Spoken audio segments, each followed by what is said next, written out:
Seja muito bem-vindo a mais novo episódio do Segue o Plano, o podcast que abre a mente de quem quer empreender e de quem já vive o mundo dos negócios. E hoje, bater um papo aqui com Pablo Perini, membro do Conselho Administrativo, diretor de marcas e sommelier da vinícola Casa Perini, que inclusive já fui e recomendo, onde realiza a gestão e estratégia das marcas, guia e concepção dos produtos e define os cortes dos vinhos a serem envasados junto à enologia. Acertei?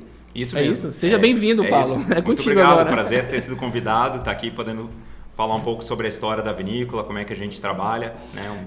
Essa área tão apaixonante que é o universo do vinho. Cara, eu gosto. Eu comecei a tomar vinho, vou ser bem sincero, por causa do negócio. Uhum. Eu não gostava muito de vinho, mas eu entendi que eu não gostava porque eu tomava vinho ruim. Uhum. Basicamente era isso o problema.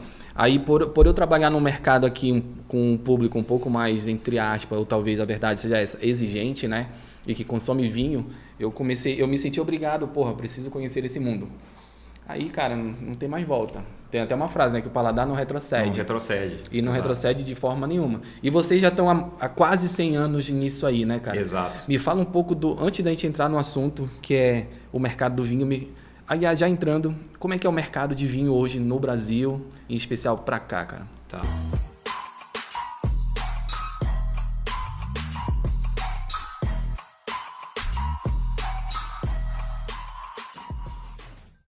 Olha, eu te diria que passa por uma mudança constante e assim como o país como um todo, ele é feito de diversidade, né? Tem muita opção no mercado e ele é extremamente segmentado, né? Então, a gente tem desde vinhos de mesa, aí é inevitável entrar um pouco na parte conceitual disso tudo. Pode falar, cara, eu tô aqui para aprender hoje. Vamos lá, então. O vinho de mesa, falando em nomenclatura nacional, o que quer dizer? É o vinho elaborado a partir do que chamam de uva americana. E quando se fala uva americana, como dizem os portugueses, né, autóctone.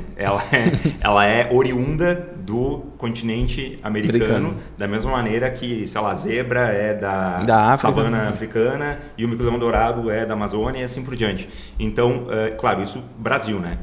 O vinho de mesa, então, ele é de uvas de variedades como Bordeaux, Isabel, Concord, Sable, Niagara, etc. São nomes que não soam tão familiarizados assim para a gente como os vinhos que são de outra pegada, conhecidos como os vinhos finos, e também daí entra a família dos espumantes, que daí talvez você vai ouvir e já vai lembrar do que você vê no restaurante ou vê nas cartas de vinhos por aí. Nas cartas de vinhos, exato, que daí é a Cabernet Sauvignon, Merlot, o Taná, Moscato, Chardonnay e assim por diante. Então, esses vinhos de mesa, eles são responsáveis pelo grande volume de consumo, né? Já entrando na questão do mercado massivo da população brasileira, porque afinal a gente sabe que está num país que não tem, no geral, uma renda tão privilegiada, e exatamente por isso, para fomentar a cultura do vinho e abraçar essa ideia de poder degustar um vinho de uma maneira mais casual, mais cotidiana, né, associada à refeição, que eu acho que é um grande caminho, né? A harmonização é uma máxima, né, do vinho, que funciona muito bem para no almoço, no jantar, com moderação, ele agrega tanto a saúde quanto a riqueza da experiência. A experiência aqui no almoço e no jantar. Exato. Então, começando pela base, digamos assim, da estrutura hierárquica socioeconômica, o vinho de mesa representa muito bem essa base e é uma categoria que não pode ser ignorada, tá? Falando num panorama geral, ele se não fosse a existência dessa categoria, o Brasil não seria líder como país, né? E por que eu digo isso? Dentre os motivos que levam o consumidor a escolher um vinho, um dos primeiros é a origem, né? É a nacionalidade. É a origem ou o preço? Porque onde eu quero chegar para ti, pelo que eu entendi, o vinho de mesa é como se fosse o teu produto de entrada aqui. Sim, exato. Né? Por ser mais barato, por ser mais acessível. Sim. O que eu quero dizer assim, dentro da segmentação de países como de país como marca, vamos dizer assim, estou consumindo vinho brasileiro, ou italiano. Entendi. Exato. O Brasil, ele tem maior fatia de mercado em volume pela existência da categoria vinho de mesa. Então, ela é muito importante para fazer com que haja mais base de consumo, por também ser acessível. entende? E ser um paladar muito fácil de assimilar. E é mais doce, mais não fácil, só, mais palatável, não? Não só mais doce. Dentro do vinho de mesa tem a categoria do suave, que é muito representativa, tanto o branco e especialmente o tinto suave, que é doce, né? Aí é outra questão, né? Mas só brevemente falando. Em termos de quão seco, ou seja, não doce é um vinho ou quão doce ele é, tem 3 escalas no mundo do vinho, né?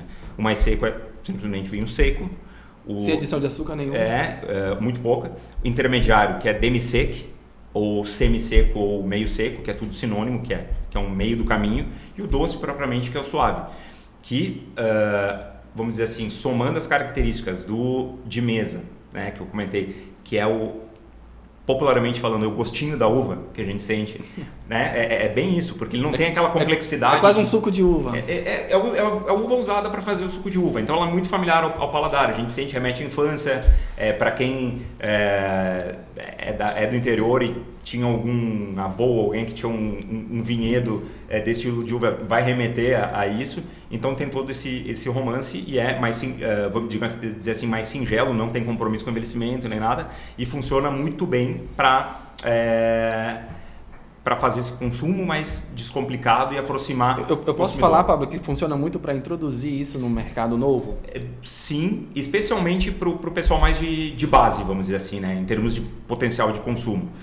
Depois, descolando disso, a gente vai para os vinhos finos e espumantes, que daí são de origem europeia e são aquelas uvas que eu havia licitado antes para comparar, que é Cabernet Franc, Cabernet Sauvignon, Merlot, etc. Que daí, mesma maneira que eu comentei, autóctone do continente europeu.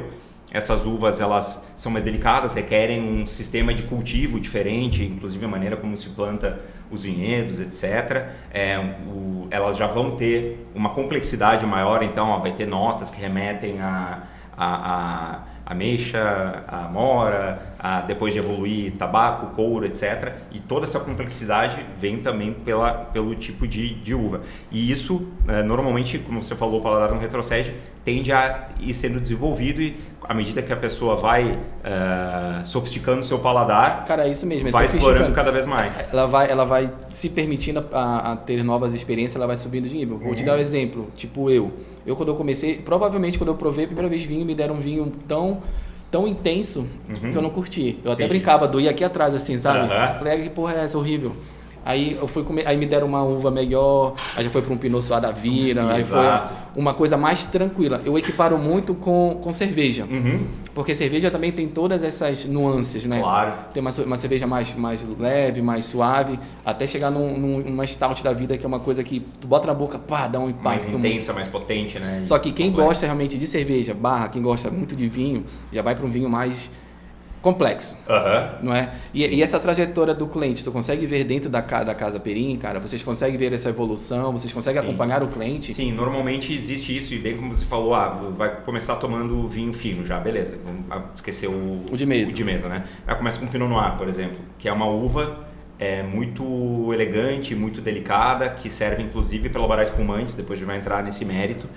E vai intensificando, talvez um Merlot, um Cabernet Franc, um Cabernet Sauvignon, um Taná, que daí fazendo um paralelo para o pessoal, que como a gente é um país que ainda tem bastante cultura de cerveja, é mais ou menos você começar com uma ótima Pilsen, que não tem nada a ver com qualidade, não quer dizer que é pior ou melhor, são categorias diferentes. São categorias, perfeito. Né? Então você começa com um Pinot Noir, que é mais leve, mais elegante, pode ser muito bem elaborado, e vai chegar o que seria equivalente a uma IPA, que seria um Taná, por exemplo, que não quer dizer que é pior ou melhor. Pior, exatamente. É uma gama, você tem dentro do universo da Pinot Noir, desde o mais simples até o mais complexo, mais sofisticado. Ainda tem momentos, não sei se eu estou certo ou errado, mas aí tu já me corrija, eu quero pegar essa aula. Vamos nessa. Vou te dar um exemplo. Eu não consigo, a experiência minha, tá? Como consumidor, tomar uma IPA numa praia. Calor horrível.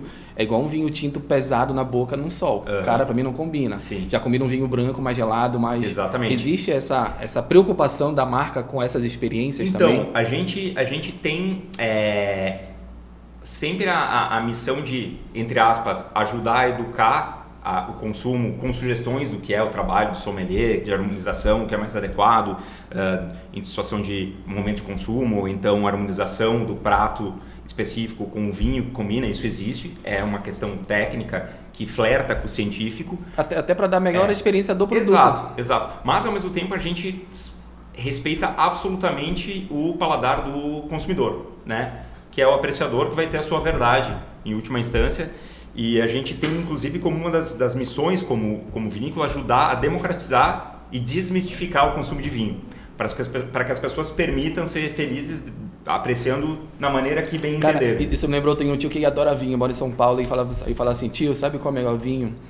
É aquele que tu tá tomando com uma pessoa que tu gosta. Que tu gosta, em um momento que tá... Tipo, não interessa o vinho, cara, interessa o momento, né? Sim, Basta, sim. Só tem que ter um vinho. Vou dar um exemplo que eu acho muito interessante da diversidade do país. Você falou de mercado brasileiro. Eu acho fantástico a riqueza cultural que a gente tem e o nível de segmentação que permite, por exemplo, você ter no Rio de Janeiro algo que eu vi, que eu não conhecia essa realidade, o pessoal tomando, por exemplo, em caneca, tá? Vinho de mesa gelado, com bacalhau lá, tem vários, acho que é um termo de uso comum, rei do bacalhau. Então, meio botecão lá e o pessoal, cara, tomando vinho. E talvez vai ficar só nisso. Talvez esse cara vá vir a tomar outros vinhos e nada de errado sobre. Mas se permitir fazer isso, né? Não fazer com que o caráter protocolar impeça a liberdade de consumo. No final, é um instrumento para agregar prazer e ser feliz no momento com os amigos. É o que eu vejo assim, hoje, na verdade, hoje não. Acho que desde quando o mundo é mundo, quem determina como se usa é o mercado, né? Se o mercado está exigindo tu ser mais alegre, mais espontâneo, toma isso aí na caneca gelado. Exatamente. Não é? Porque eu, pelo menos, mais jovem, escutava muito, vinho não pode ser muito gelado. Hoje eu entendo por quê. Porque quanto mais gelado, menos sabor se tem. Isso serve para cerveja, serve para qualquer tipo de alimento. Né? Nem muito quente, nem muito frio. Tu tens uma temperatura ótima. Mas nada impede o cara pegar um bom vinho e fazer um drink. De forma alguma. Tanto que existe hoje na nossa linha, a gente tem se destacado bastante com os espumantes, 2 itens, o branco e o rosé, espumante ice, que como o nome sugere, ele é concebido para ser consumido com gelo, porque ele já nasce de uma fermentação em contato com as cascas, que isso deixa ele mais intenso.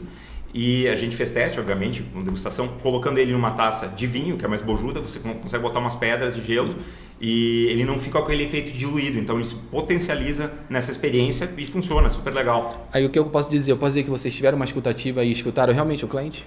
Eu acho que passa assim, por uma observação de, inclusive, perceber que até em, sei lá, clubes de praia, beira da piscina ou beira-mar mesmo, muitas vezes os clientes, por escolha própria, pegavam um vinho branco normal e colocavam gelo para intensificar o caráter de frescor refrescante. Dele. Então, por que não pensar num produto que ajude a cumprir esse papel tecnicamente melhor, né?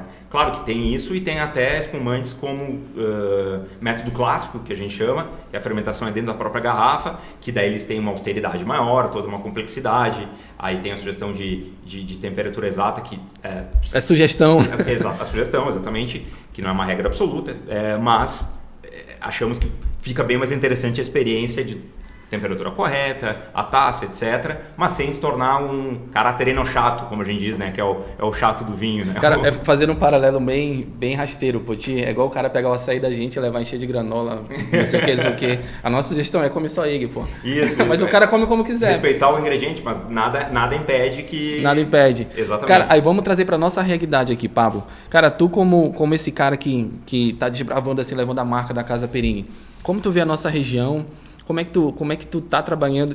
Eu quero realmente saber estratégia, cara. Como é que vocês são? Quais estratégias tu usa para ver se eu pego alguma coisa e aplico aqui no meu negócio? Claro, vamos lá. Então, uma das questões que a gente vê que não só a Casa Perini como o mercado de vinho tem crescido bastante, passa pelo maior reconhecimento dos espumantes, tá? Acho que dentro do universo dos vinhos finos, e que isso inclui os espumantes, como eu havia falado antes, né? As uvas derivadas de europeias, né? Elas contemplam exclusivamente os espumantes, têm que ser feitos com elas, né? Não pode ser as americanas mesmo que fazem para os vinhos de mesa. E por uma questão de mercado, aí tem que reconhecer que Mercosul tem abertura muito grande de entrada aí dos países como Chile e Argentina para os vinhos tranquilos, que a gente chama. Quando falo vinho tranquilo, não quer dizer que existe vinho nervoso, tá? Então fala pra gente o que é vinho tranquilo. Que eu pensei isso, qual é o vinho nervoso? O vinho tranquilo, quando a gente está num papo que é mais explicativo, que a gente está tendo agora, é para ajudar a diferenciar do espumante.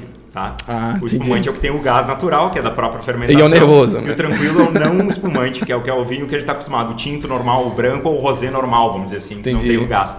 E no meio termo, só para constar, né, não deixar de... não perder a oportunidade de falar, tem o frisante.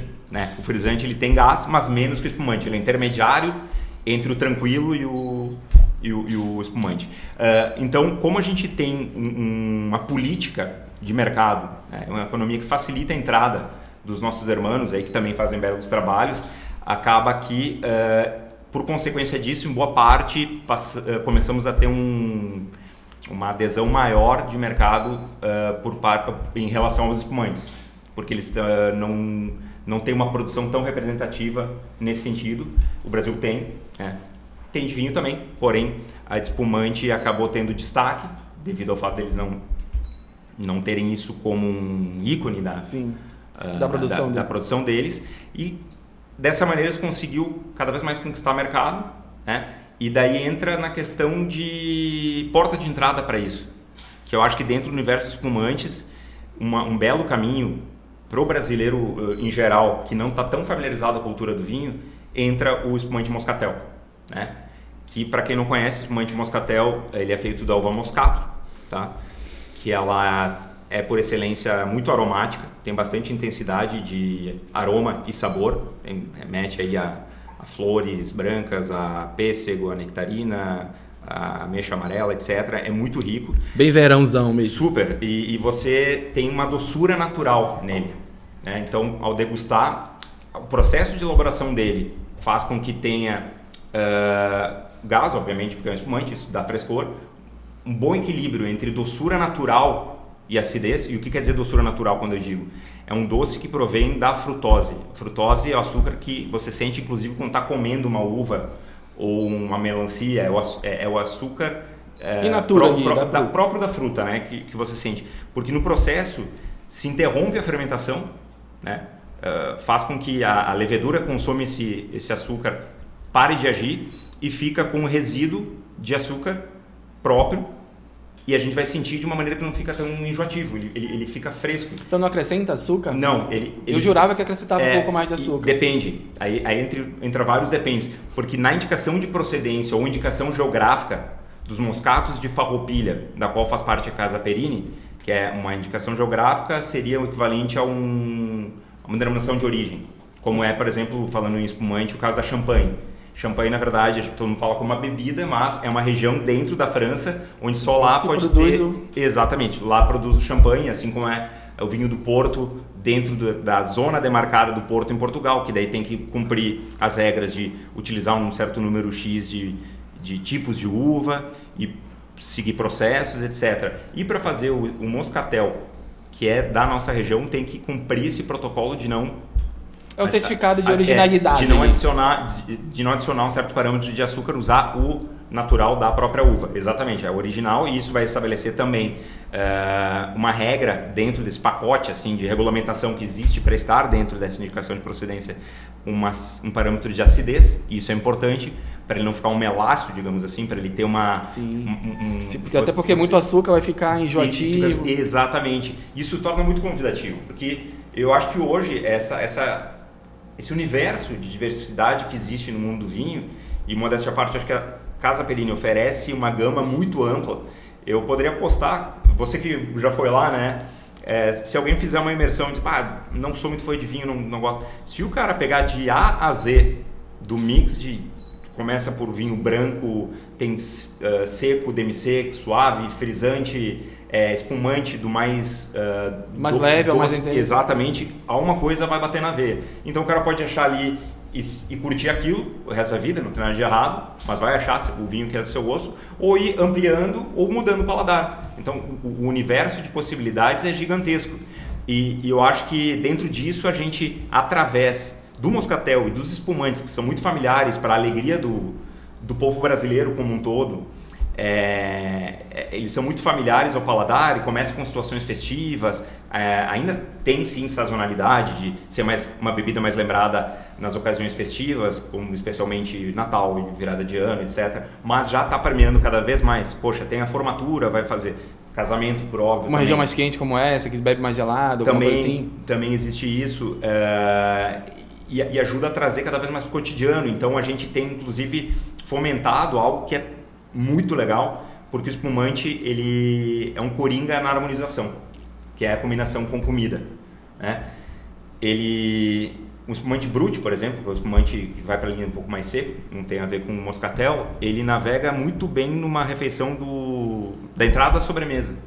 Diferente muitas vezes. Inclusive, sugiro, façam isso que ele está falando, que eu já fiz. É incrível, muito legal. Para quem não quiser ter erro, vai por esse caminho que funciona. E inclusive, falando você falou de ajudar a desbravar o mercado, a instigar as pessoas a curtirem o espumante como produto, é algo que nós temos feito muito recentemente, de mostrar como o espumante é versátil para combinar com a gastronomia e não só para aquele brinde do final de festa, etc. Essa questão de conjugação de leveza, frescor, acidez, gás, ajuda no processo digestivo a instigar o paladar na salivação para a gente conseguir comer e curtir ao máximo uma refeição. A experiência e depois segue degustando, né? Segue Exatamente. Bebendo na festa, se tiver. Cara, assim, o que eu vou tentar resumir o que tu falaste em algumas palavras, cara. Eu vejo que vocês se preocupam muito com a qualidade, né? Sem dúvida. De manter um processo muito bem definido. E isso me fez lembrar de um não é documentário, eu vi um podcast que o cara falava assim, eu gravei com algumas empresas centenárias na Europa. Legal. E ele falava assim, o que me chamou a atenção é que as empresas centenárias, elas, 2 grandes pontos. Primeiro, se preocupam muito com a qualidade. Sem dúvida. E ele dava o exemplo de uma empresa lá de terno, que a empresa ela fez o terno, não, de roupas clássicas, né? Terno, enfim, de Napoleão. Perfeito. Pra te ver o tanto como ela é antiga. É. E aí falava assim, cara, essa empresa, para alguém começar a trabalhar de fato, ele passa por um treinamento de 3 anos. Certo. Porra, 3 anos treinando o cara para depois começar a fazer o terno é muito tempo. Não é da noite pro dia. É se preocupar muito com a qualidade do produto. E outra coisa é a adaptabilidade, é ouvir o cliente, né? Pelo que eu vi, vocês estão muito focados em pegar novos mercados. Sim. E para quem quer pegar novo mercado, aí tu me fala se eu estou indo no caminho vamos, certo ou não. Vamos nessa. A gente tem que realmente entregar o que o cara quer comprar. Sim. Né? Porque eu vejo pela nossa experiência aqui em Belém. Porra, aqui em Belém é uma cidade quente, uma cidade úmida. Como eu te falei, para mim uma experiência de um vinho tinto mais encorpado num sol é horrível. Eu não acho legal, eu me deixo até meio enjoado. Aí o que eu descobri, uma coisa que mudou minha vida, é o drink Aperol. É legal. Porque querendo ou não, é alguém com... É tipo um beer, né? O Aperol é tipo uma coisa assim com espumante. Exato. Cara... É incrível, eu adoro isso aí, cara. É muito aí tu refrescante. Exatamente, né? É muito refrescante, porque é muito gelo, aí tu toma aquilo numa praia, no sol, numa beira de uma piscina. E é um drink que, porra, é extremamente sociável, fácil de fazer, faço eu e minha namorada. Então, cara, tu acha que eu tô no caminho certo? Vocês como estratégia, mantenha uma qualidade boa.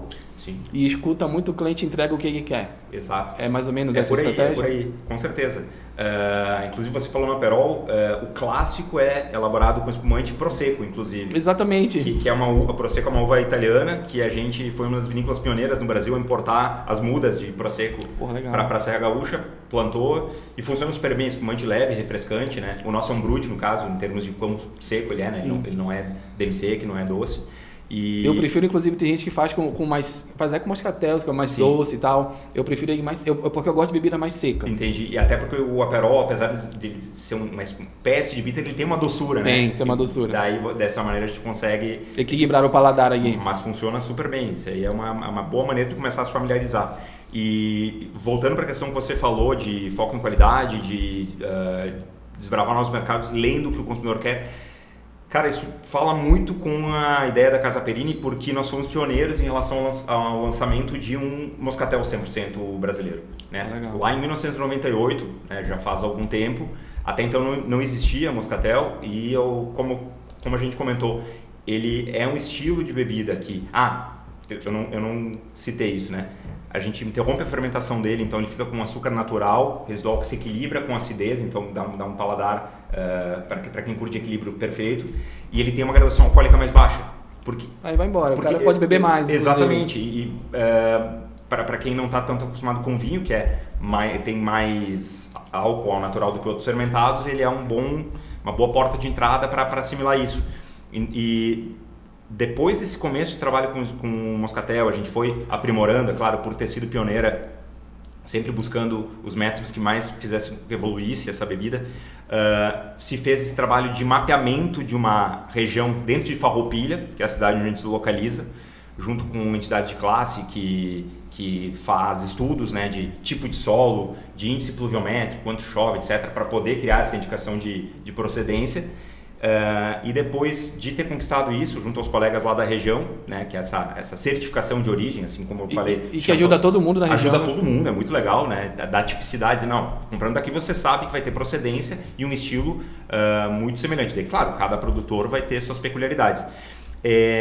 Chegou um fato aí que deixou a gente muito contente, com uma certa confirmação de que estávamos no caminho certo, tanto por apreciação por parte do público, porque as vendas vieram crescendo cada vez mais no Moscatel, quanto pela crítica, porque em 2017 nós ganhamos reconhecimento de quinto melhor vinho do mundo com o Moscatel. Foi sensacional, foi um fenômeno assim, em termos de mídia, saiu nos principais portais de internet, a chamada que era quinto melhor vinho do mundo, é brasileiro e custa menos de R$40, né? Isso é melhor ainda. Então, cara, sensacional. Isso é democratização e desmistificação, porque é um atestado de qualidade, pô, olha a diversidade que é o mundo do vinho. E qualidade não precisa ser caro. Exato. E tá em quinto, cara. No universo onde tinha vinhos clássicos de Bordeaux, em Rioja, os Porto, inclusive, que aliás, Porto é um ótimo exemplo. Cara, por que Porto é um vinho complexo, rico em aroma e doce, é respeitado no mundo inteiro, aí Moscatel não também tem ser. essa característica, não pode ser. Pô, ali foi a prova cabal, né, disso, porque uma série de gente técnica que fez uma depuração de um monte de outros concursos que aconteceram na Europa, no Chile, na Argentina, naquele mesmo ano, eles pegaram, vamos dizer assim, os melhores dos melhores e ranquearam como qualidade global. Isso foi legal. Tipo, vamos se despedir de preconceito e ver, né, no ranking geral o que é mais legal. Aí eu acho que o brasileiro disse, poxa, tem nada de errado com curtir meu Moscatel e começou a ampliar isso. Tu acha que um dos maiores desafios de vocês como produtores de vinho, no mercado de vinho, é quebrar alguns conceitos? Por que eu te pergunto isso, Pablo? Fazendo um paralelo com o nosso negócio aqui. Eu te falei, né? A gente trabalha com contabilidade, jurídico, muito voltado para a área da saúde. E um dos nossos maiores desafios no início e hoje ainda, cara, é tirar uma cultura de vamos trabalhar no caixa 2. É uma cultura muito ruim. E a gente... Todo dia, parece que a nossa empresa ela é mais empresa de educação do que realmente de contabilidade /jurídico. Tu acha que vocês vivem algo parecido? Tu acha que quebrar culturas, tipo, para vinho bom tem que ser vinho caro? Sim. Vocês têm quais são os desafios, na verdade? Cara, eu entendo a tua pergunta, acho bem pertinente e acho que passa bastante por quebrar um preconceito inicialmente do consumidor em relação à percepção que os outros vão ter quanto a ele quando se fala do julgamento do gosto dele. Sim, eu entendi. Em outras palavras, ser sincero com o próprio paladar. E eu vou dar um exemplo. Muita gente gosta de vinho suave e acha que isso é problema. E tem medo de tomar na rua porque vão julgar. Exatamente. E um exemplo de como existe esse mercado, né? Não é só ele, claro, mas existe, é que nós lançamos há algum tempo um item chamado Nuances, que é um vinho Cabernet Sauvignon, vinho fino, legal, uva selecionada, passagem por barrica de carvalho, que agrega custo, agrega complexidade para o vinho, e suave. E a adesão foi ótima, embalagem legal, etc. O cara disse, pô, vou degustar, curtiu, sem problema, e começou a aderir a isso e ser feliz e tá tudo certo. Acho que esse é um grande desafio que a gente tem, e eu vou te falar, quando eu conheço uma pessoa, a gente começa a bater papo, em relação ao vinho, é uma coisa macro, para o setor isso. A gente pergunta, tu gosta de... Se perguntar, gosta de cerveja? O cara vai dizer sim ou não, ou mais ou menos. Se fala, gosta de vinho? O cara vai dizer, eu não entendo muito, mas gosto. Parece que eu entender tecnicamente, com profundidade, a respeito, vem antes. E isso é um problema. Isso é um tabu que vocês têm que quebrar, cara? Eu acho que sim, eu acho que tem que desconstruir isso, é trabalhoso. É o democratizar, é o popularizar, sem chegar ao ponto de vulgarizar e achar que né, é banal. Não. Tipo assim, botar na cabeça do cara que ele merece sim tomar um vinho, cara. Claro, e do jeito ele não precisa ser rico, não precisa ter conhecimento de cheirar o vinho. Meu Deus, lembra isso, assado e cozido. Pô, não precisa, só exatamente. bebe. E do jeito que lhe agradar. E saber que dentro do que quer que ele goste, existe sim algo que vai ser atingível pro bolso dele de alguma maneira, né? E que também existe um caminho de evolução dentro do gosto específico dele. Vou te traduzir isso. A gente está numa missão agora, inclusive aqui em Belém, vai ter um evento hoje à noite num restaurante de harmonização de uma linha mais sofisticada de espumantes que a gente lançou, que é de espumantes safrados, ou seja, espumantes que têm a vindima, né, o ano de colheita. Normalmente os espumantes em geral não têm isso. Só quando a safra é muito boa. Exatamente. Pô, teve uma safra fora da curva, a uva foi selecionada, o vinhedo está sendo observado a tempo, que nem você falou, não nasce da noite para o dia, né? Esse negócio de linha superior. Então, a gente fez um mapeamento, colhe menos quilos, né? Menos toneladas por hectare, então abre mão de quantidade em prol da qualidade, para concentrar mais cor, aroma, sabor na uva. E daí fez um moscatel, dentro dessa linha que tem 5 itens, um deles é um moscatel premium, que daí fermenta por mais tempo com as cascas, para ter um caráter levemente licoroso. Ele vai ter nota de favo de mel, de damasco, etc., que é mais complexa do que aqueles moscatel clássicos que eu estava falando para você. E a gente ficou pensando, poxa, né, quando foi lançar, tem um desafio ali, porque é uma categoria que muitas vezes a própria indústria pensa, é mais simples e tal. É um prêmio dentro de um simples, dá essa confusão. Que no fundo é um mito criado pelos próprios produtores. E daí a gente fez de um jeito que tivesse uma entrega mais complexa, mais sofisticada em termos de aroma, sabor e final de boca, mais longo, etc., para poder oferecer uma experiência à altura e que, obviamente, tivesse um posicionamento de preço e de percepção de valor superior. Então, o Casa Perini Vintage, que o Vintage faz alusão aos safrados, o Moscatel Blended, que a gente chama, que é um blend de 3 tipos de moscato diferentes, ele realmente, o cara vai botar ao lado de um outro e vai ter diferença. Tu vai ver que o valor agregado é diferente. É diferente, exatamente. Claro que dentro dessa mesma linha você vai ter um outro extremo em termos de escala de doçura, né? Que é o outro mais seco, que é mais de nicho, que é o Natur, daí é mais seco do que o Brut. Esse produto ainda está dentro da mesma camada de consumo, correto? Aí como tu fazes para esse mesmo consumidor comprar esse produto mais premium, como tu faz para ele perceber que é para ele? Certo. Né? Porque quando tu coloca essa questão do vintage, do premium, de uma coisa mais de valor agregado, aquele cara aqui que está no tradicional, opa, não é para mim. Sim. Mas é para ele. Tá. Tipo assim, ele merece uma coisa 10% a mais. Eu vou fazer uma comparação bem direta, que é justamente a analogia do Nuances que eu falei antes, né? Que é o vinho tinto, fino, varietal Cabernet Sauvignon, né? Lembra que no começo eu falei da uva europeia. Cabernet Sauvignon é uma uva que requer um cuidado maior, etc. Ele passa por barrica de carvalho, não passa por barrica, ele tem outra pegada, é o gostinho da uva em si. O suquinho integral aqui. Exatamente. E talvez tenha um cara que só conhece aquilo, mas ele tem poder aquisitivo e está afim de uma experiência mais complexa. Então vai ter esse para ele. A lógica do moscatel mais sofisticado é a mesma coisa, porque às vezes o cara me satisfaz, me agrada, mas eu estou predisposto a dar um passo a mais dentro daquele estilo. Então, claro, aí o trabalho de comunicação, né?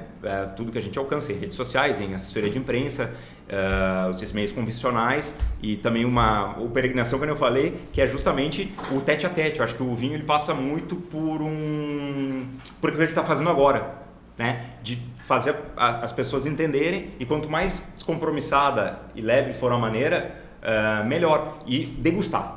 Né? Entender na prática. Hoje, por exemplo, retomando o evento que a gente está fazendo, que é uma maratona, a gente chama de circuito vintage, que é para promover essa linha. A gente já passei por mais de 15 cidades no país ao longo desse último semestre para levar em adegas especializadas, em restaurantes para fazer jantar harmonizado, em alguns mercados premium, né? Supermercados que tem uma parte de vinho trabalha com uma corodeira legal, exatamente, mais especializado. Perfeito, para degustar e as pessoas entenderem, olha, tem moscatel Casa Perini que tem uma linha diferente, especial, o que ele oferece vale quanto pesa, né, em termos de investimento, e assim as pessoas vão aderindo e vão migrando. O que eu entendi que tu criaste apenas mais uma camada nessa experiência da pessoa dentro do mundo chamado vinho.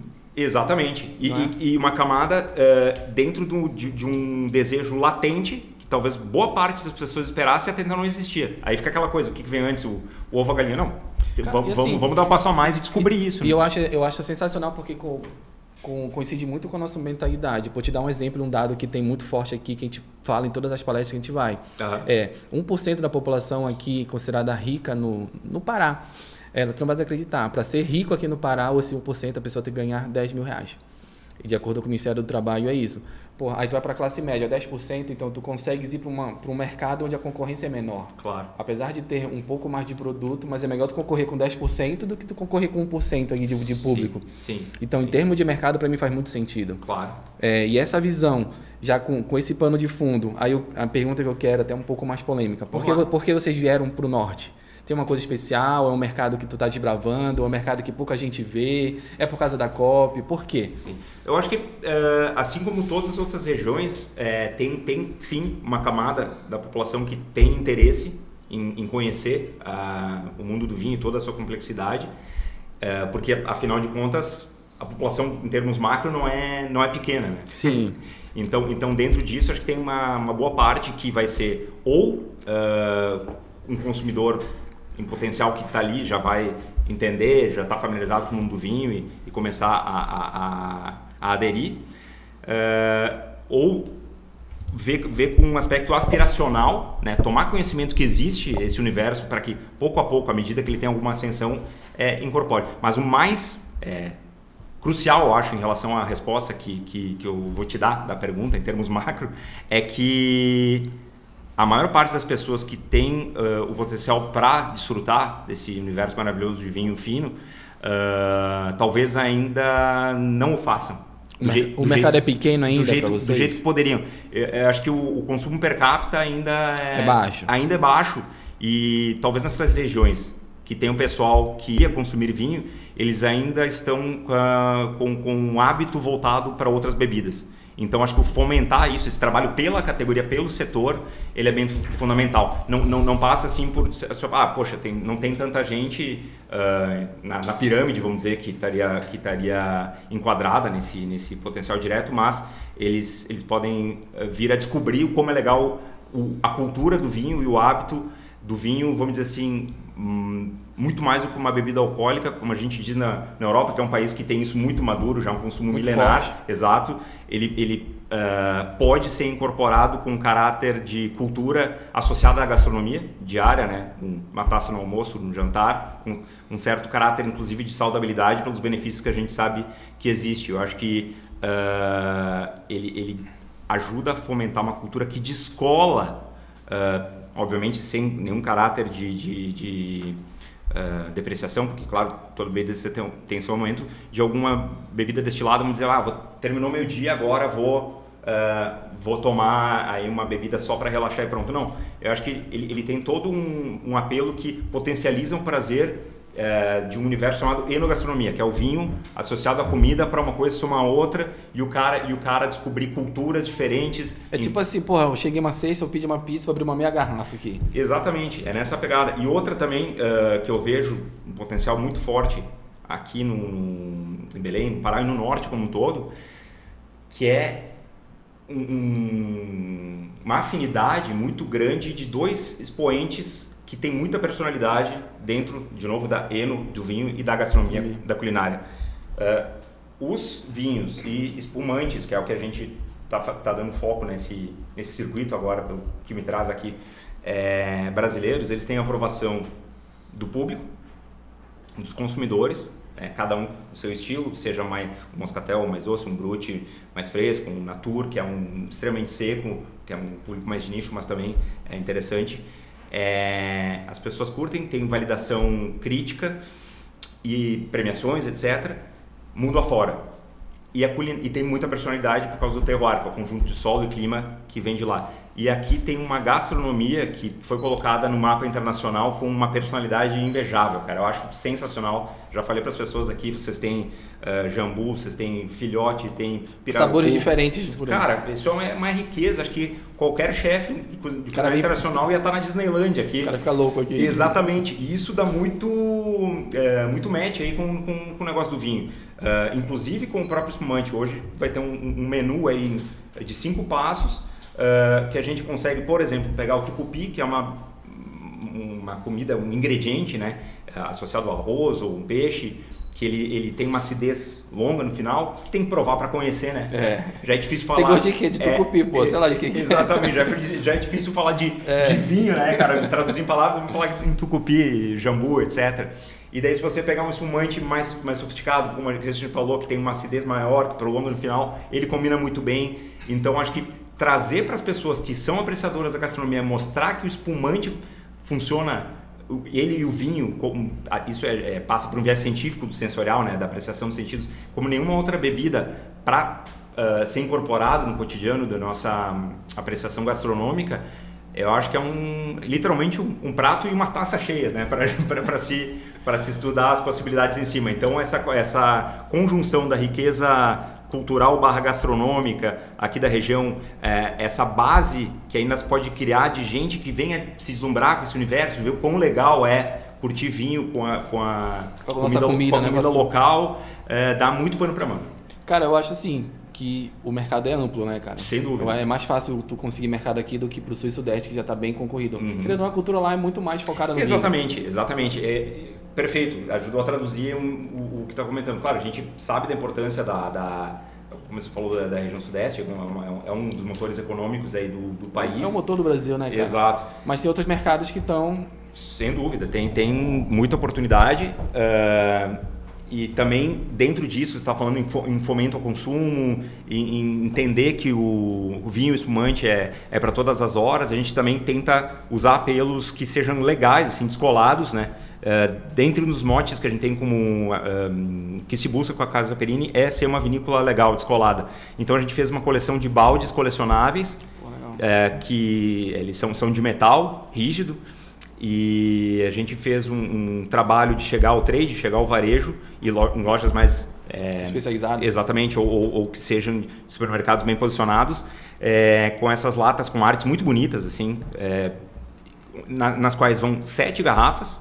Obviamente não é uma quantidade tão pequena, porém a lata, que é a cereja do bolo, ou a base do bolo, né? ela vai de quebra junto para o consumidor poder simplesmente tirar a tampa, coloca gelo, água e pode curtir ela na beira da piscina com os amigos, além de ser um recipiente, ajuda a decorar a cena. É uma inovação, né, cara? Uma forma diferente de se tomar vinho. Exatamente, é uma maneira de tornar mais contraído, e acho que esses acessórios ajudam muito a chamar para esse universo. Né? E eu acho até que vocês estão olhando um mercado que pouca gente olha, né? Essa galera mais millennium, Potiguar. Qual é a geração mais nova aí? Y, Z, não pode ser alfa, que alfa é bebê, pô. Ele não bebe, não pode beber. Mas tem uma geração, tipo a idade de Potiguar, 20 anos, 19, que tá bebendo pouco, né? Diz as estatísticas mostram que bebem pouco. Então, trazendo uma bebida com teor alcoólico menor, Exato. mais jovial, uma coisa muito mais prática, talvez é a personificação de que vocês estão escutando no mercado. E associada à gastronomia. Isso é muito legal, porque quando você fala, tipo, é uma bebida que tem um coeficiente de saudabilidade, se bebida com moderação, e ela ajuda a potencializar o teu prazer à mesa, acho que não tem quem não goste de comer bem, né? Então, e se tiver um elemento como é o vinho, como é o espumante... Até para potencializar aí melhor. Exatamente, ainda. Acho que aí se desenvolve muito mais. Você falou agora de novas gerações, e que a gente, obviamente, tem as ações voltadas para... Tem que escutar, né? Para elas, sem dúvida. E esse caráter de consciência delas, com viés os ESGs, né? Inclusive passa pelo COP, que é fantástico, aqui tenho ouvido falar... muito, tinha uma ideia por cima, cara, mas foi muito legal visitar a cidade para ver a revolução positiva e o legado que o evento vai deixar, né? Pô, tomara, a gente torce para isso.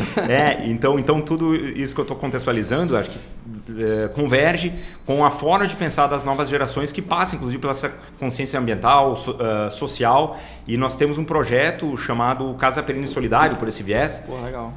Que já faz mais de 15 anos que foi lançado. Nós começamos com um vinho, um item só, que era, né, existe até hoje, um vinho tinto Cabernet Sauvignon com Merlot, que é um corte clássico de uvas tintas, uma breve passagem por barrica de carvalho. E cada garrafa desse vinho, desde quando sai na origem, tem uma parte dos destinos voltados para entidades não governamentais com caráter de investimento em saúde. Então é o Instituto da Mama, né, que combate o câncer de mama, e a Federação Brasileira de Hemofilia, que não é uma condição tão conhecida, mas ela está vinculada a um problema de coagulação no sangue. E elas têm motivações familiares, porque nós tínhamos na família um irmão que era hemofílico, e também minha mãe sofreu um câncer, então depois que ela superou, nossa, Precisa devolver um pouco para o mundo aqui. Para a sociedade, exatamente. Daí buscou entidades muito sérias que fazem um trabalho bacana em relação a isso. O projeto deu tão certo que a gente disse, vamos intensificar ele. Depois de algum tempo se lançou o Casa Perini Solidário Rosé, né, que é de Merlot e de outra uva. E nesse último ano o branco. E ao longo desses 15 anos da existência do projeto já foram direcionados para as entidades mais de R$750 mil. Então é um belo auxílio que tá... Porra, é uma ajuda boa. Não, bem legal, cara. E eles investem diretamente nos projetos de, por exemplo, o IMAMA, que combate o câncer de mama, tenta trabalhar com prevenção. Eles têm o que chama de mama móvel, que é uma van que vai nas comunidades mais carentes para educar como é que faz o exame, etc. A Federação Brasileira de Hemofilia investe em tratamento profilático, que eles chamam, porque é uma condição que não tem cura, mas, se bem tratada, a expectativa de vida é enorme. Não, total. E outra, você consegue ter uma vida normal e, pensando no caráter social, o portador de hemofilia, se bem tratado com a injeção que chama do fator 8, que é a deficiência que ele tem na coagulação, consegue ter uma vida normal e ser um contribuinte ao longo uma pessoa ativa na da vida inteira. Exatamente. Caso contrário, poxa, o cara não tem acesso a esse tratamento, vai jogar um futebol, se lesiona, só vai intensificando e fica com o joelho inchado, sei lá, o resto da vida. Então é legal que mais e mais empresas acho que estão olhando para isso e ajudando a promover mudanças nesse sentido. Pensa comigo, é até óbvio, se eu não tiver uma sociedade saudável, eu não tenho quem me compre. Exatamente. Né? Exatamente. Então acho que o papel do empreendedor, do empresário, de qualquer empresa hoje realmente é manter o capital consumidor saudável, cara. Com certeza. É interesse para todo mundo. A gente tem uma máxima nesse projeto que é o consumindo Casa Perini Solidário, além de fazer bem para a saúde de quem toma sua taça diária, faz bem para a saúde de muita gente, porque vai ter uma reversão direta por essa causa. É um ciclo virtuoso incrível, cara. Exatamente.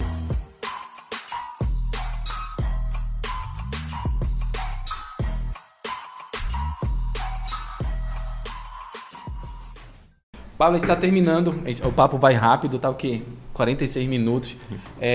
Antes de eu terminar, eu queria só convidar a galera para compartilhar, porque querendo ou não, tá aqui gratuitamente, pô, a gente te tirou no meio de uma correria para vir bater um papo aqui com a gente, então compartilhe esse episódio com alguém, com algum amigo, sei lá, com qualquer que seja aí, colega de trabalho, porque, cara, eu tirei umas coisas bem legais aqui de negócio, cara, tipo, legal. Escutar, a gente tá falando com um cara aqui que tá numa empresa de quase 100 anos, não é todo dia que a gente fala com alguém que representa uma empresa de 100 anos, eu nunca tinha falado, inclusive, eu nunca imaginei falar com alguma empresa de 100 anos. Quero chegar lá, inclusive, não eu, a minha empresa. Legal. Mas algumas coisas bem legais, então compartilha.